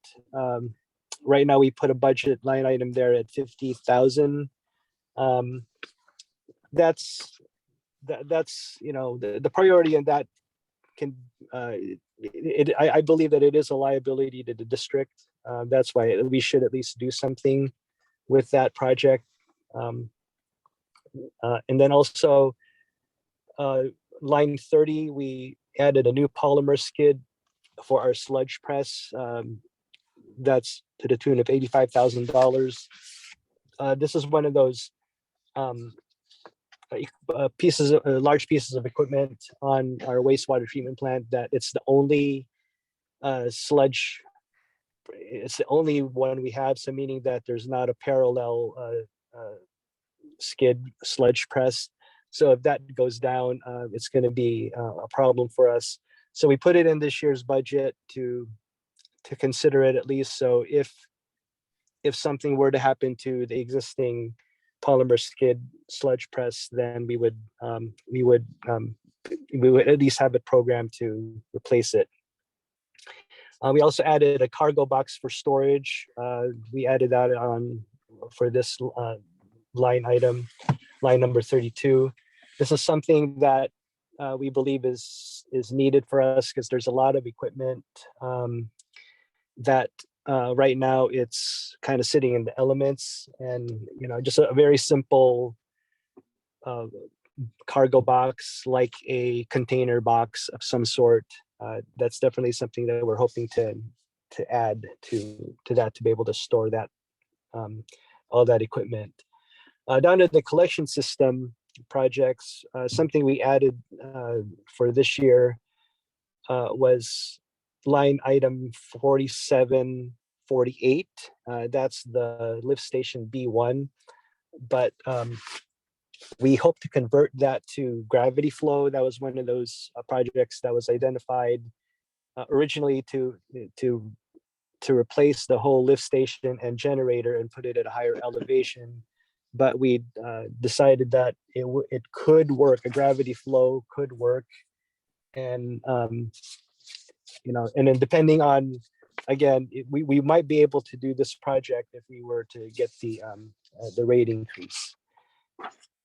Moving on to the water budget, a lot of things were either added or updated just for clarity's sake. So for example, the line number 4, you've seen that before, the advanced metering infrastructure. Those are the meters that we hope to get, and the estimate of $1.8 million. That's something that we hope that could be financed through the rate increase. Line number 5, the Piney erosion control, design, permitting, and relocation. This line item has been on this CIP list for a while, but we decided to clarify it a little bit. There are some portions there in our collection system, in the water system, and actually we found that in the collection system too, where there's like exposed pipe that would need to either be redesigned or relocated. So we put a line item for that. Line number 11 is something that is added new this year, upgrading undersized water mains. There are several water mains in our system that are old steel 2-inch lines that supply whole neighborhoods. Really, those should be upgraded. That's one. And also, oh, I forgot something we also added in line number 8, district metered areas, phase design and permitting. So this is something that we hope to add to our list of monitoring improvements for our distribution system. That's going to coincide with upgrades to the AMI system for the water meters. So what this means is we hope to put flow meters, pressure meters, even leak detectors, and even chlorine residual and pressure measurements in strategic portions of our distribution system. So if there were a catastrophic leak of some sort, we would be able to locate those very, very simply and quickly. And it, like what happened with the water line there on Santa Rosa, should not have happened. Where it took a couple of months for our operators to find it, and actually someone walking their dog ended up finding it. But with line number 8, that's the purpose behind that. Is we were going to install flow and pressure regular monitors, so in strategic areas of our distribution system, so that we could locate and triangulate any catastrophic leaks should they happen. Line number 21, we included a third Stewart Street tank. This is one of those projects where it was identified in the investment grade audit, but it didn't seem to be as high a priority as the wastewater projects, but it's still something that we would like to do because it would help the fire flow situation in that area. And we also, some of these things too are you've already seen as well is in that list. Line number 33 is something new that we propose to add to this list. It's a hydraulic system model update. Water model was done for this distribution system a long time ago. That system software is no longer available to the district. I'd like to be able to update the hydraulic water model, because it will actually help us with these other upgrades that we want to do. It'll help, for example, in upgrading our undersized water mains. It'll help in modeling the fire flow situation. So it will help us size that 3rd Street Stewart tank installation, for example. So all of these things are definitely, it might not sound like a high priority, but it's something that would help us provide a technical defensible basis to do upgrades for our distribution system. And I think there's some other things that are here that just to highlight some of the things, for example, in the WRF, we would like to, there's a couple of things that need some attention, like line number 65, we want to replace the clean in place tank. That's what CIP in this context means. It's clean in place. It's where we store some of the chemicals for that. For the cleaning fluids, I should say, that started to leak. So we need to replace that. We also need to replace another chemical storage tank there as well, which is where we keep some of our disinfectants. Those are relatively small dollar amounts, but it does need to be replaced. There's a lot of things on this list. I didn't want to talk about everything because a lot of you here have already seen these, and I'll just leave it. If you have any other questions about it, I could talk about it more if I left something out that you have any questions about. But I'm available for questions now. Chief? Yes, ma'am. Real quickly, I just want to commend Ray for what he's done on putting this together. And I want to specifically suggest that there should be some elevated importance for line item 33. He referred to the water modeling. There obviously is a direct connection to the benefit to the community in regards to water storage and water delivery. And as you all should know, I wear two hats. I'm not only a fire chief, but I'm also a fire marshal for the community, which means I have to do all of the plan review for proposed and new builds and remodels and things like that.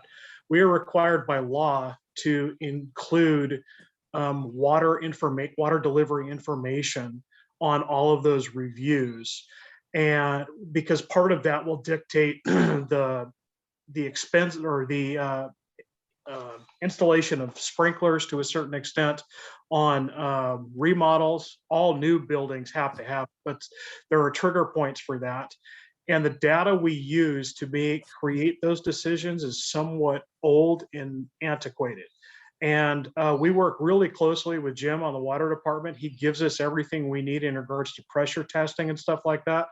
But as we're looking down the road, that water modeling would be very beneficial to not only the water department, but the fire department for future planning on development and plan review. So I just want to throw that in there as something that is additionally important.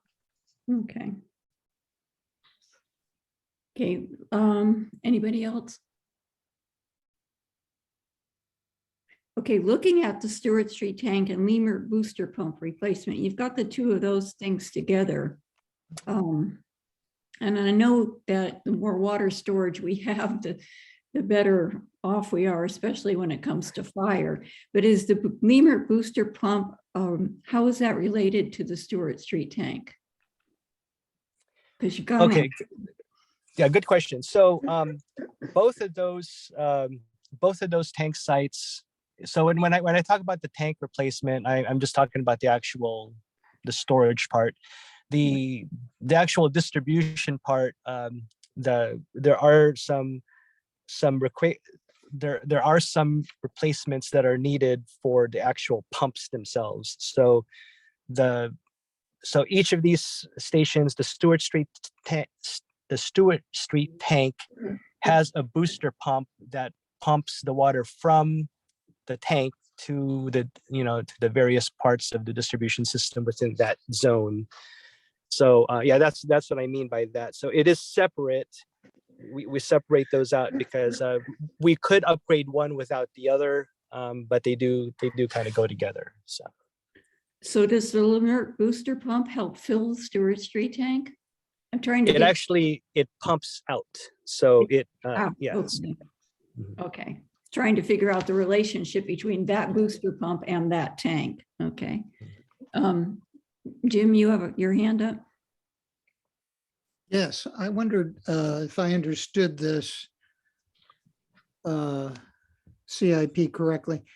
It showed that you were figuring about $2 million to reroute the effluent line around state parks, and which is something I know that I'm sure they would be desirous of. But then there's another $2 million down under water number, what is it, number 13 or something about, let me just look it up so I don't make it up. San Simeon Wellfield Transmission Main at State Parks Wetlands. So, I mean, on the one hand, you've got, I mean, I assume it was the water, the supply line is the line that broke, right? Not the effluent line, or am I not right about that? Okay, so yeah, thanks for the question. And yeah, to clarify, the effluent line and the effluent line and the water main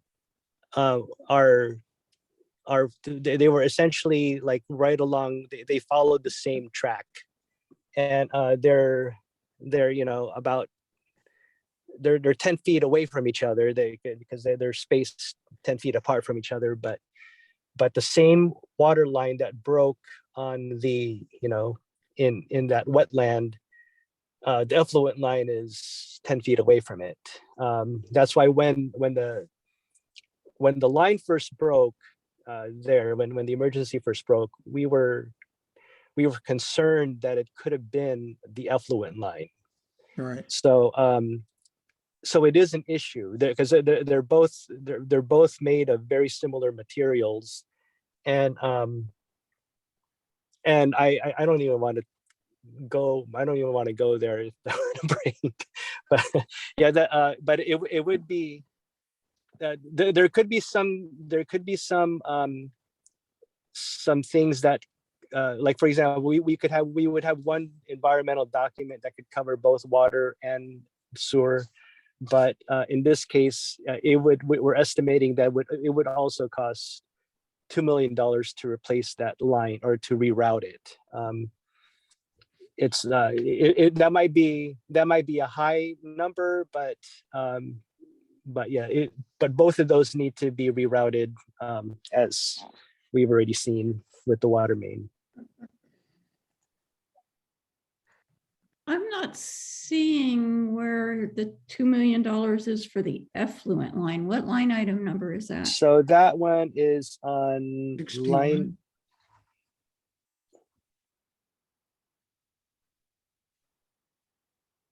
Yeah, 61. Line of, on page 14, line 61. Yes. Okay, I wasn't looking down far enough. Thank you. Okay, got it. Okay, anybody else? Did you have more, Jim? Not yet. Not yet. Okay, anybody else? Okay, so a good many of these projects at the beginning of your wastewater list here are dependent upon the rate increase. Yes. Okay, so what other items beyond those did you particularly put an in for the budget request? Because I know you talked about a lot of very important things. Besides, the hydraulic system model update sounds really important, especially when it comes to what the chief does. But what other items on these lists are specifically put forward for the budget request? Because you talked about a lot of them. Are they all? Right. Yeah.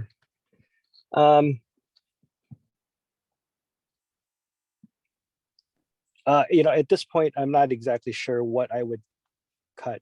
If we didn't get the rate increase, I would be hard pressed to say. We would be doing something on,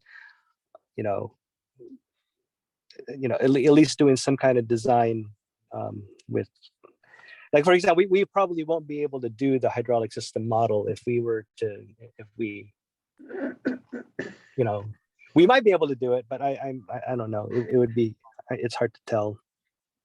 Okay, so it sounds like pretty much everything you need to do is dependent upon that rate increase. It's what's kind of difficult for me to answer is if we don't get the rate increase, for example, and we can't do the bulk of the capital improvement projects, it would increase our, I would be forced to increase our operation in service and supplies, because we would need to we would be concentrating on repairs. So and that's kind of, so that's why it's hard for me to tell like which of these I would be able to do without the rate increase. We might be able to finance the water meters, because we talked about that. We talked about paying cash for a lot of that, but we might be able to get a loan for that separately to help finance that. But right now, yeah, it's hard for me to tell which of these we could do without the rate increase. Okay, and without the rate increase, is line item 4 on page 14 going to come due? Yes, that would. Okay, so that's going to take part of your budget too.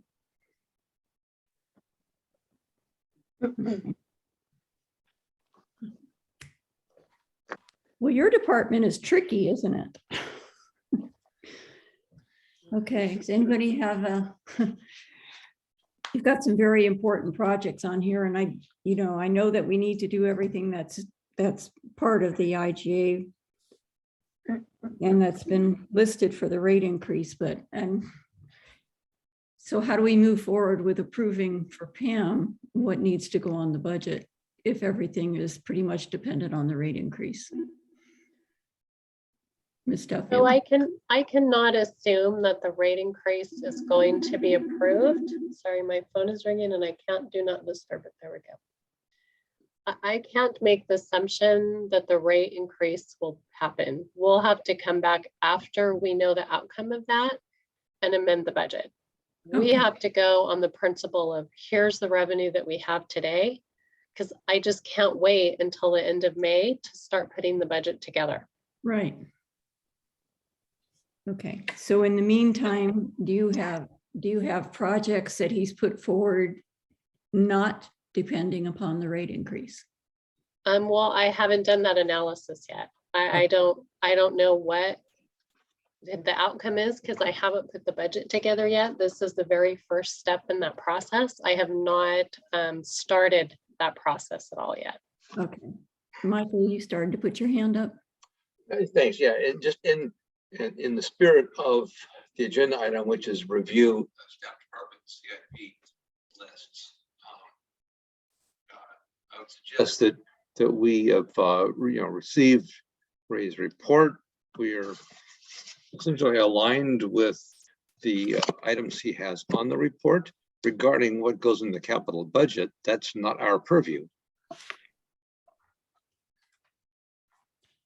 We're supposed to be reviewing their recommendations to put towards the budget. I understand what you're saying, but we don't Okay. have the input with which to do that. But we do have, Ray's reviewed the list, and it's a reasonable list. Okay. Anybody else? Jim? Yeah, I'm going to sound like a real old retired fart right now, but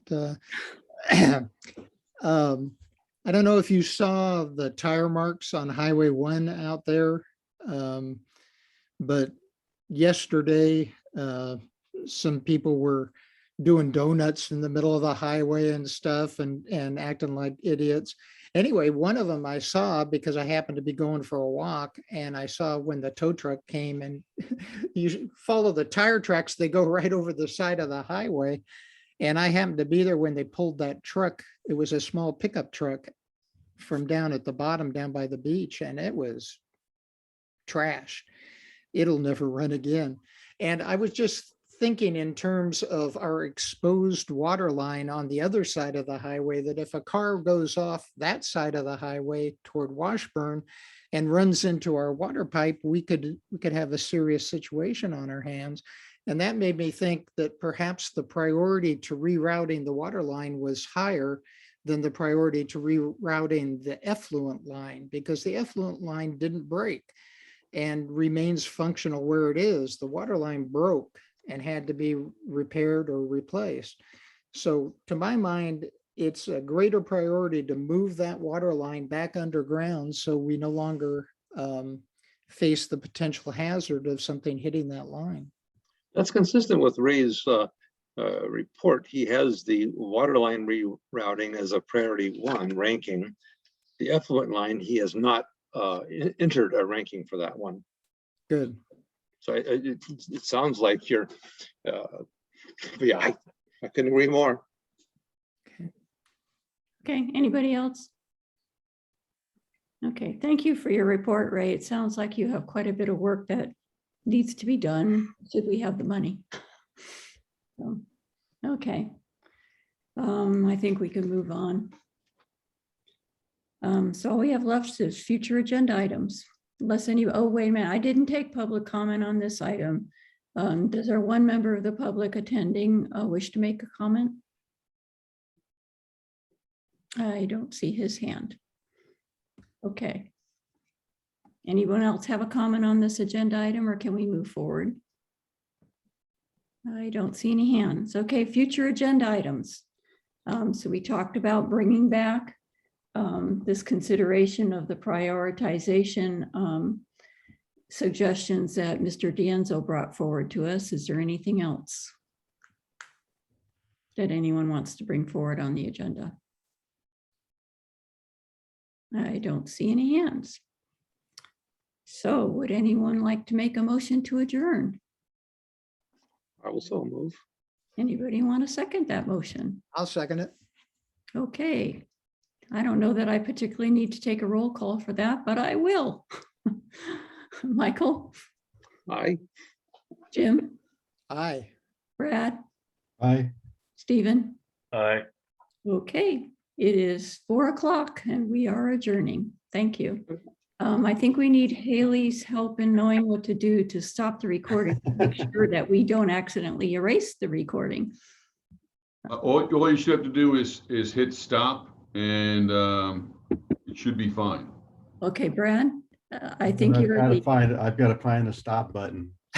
yeah, because Brad's the host. Should be at the On very the bottom bottom. of the screen. I see stop other things, but there it is, stop.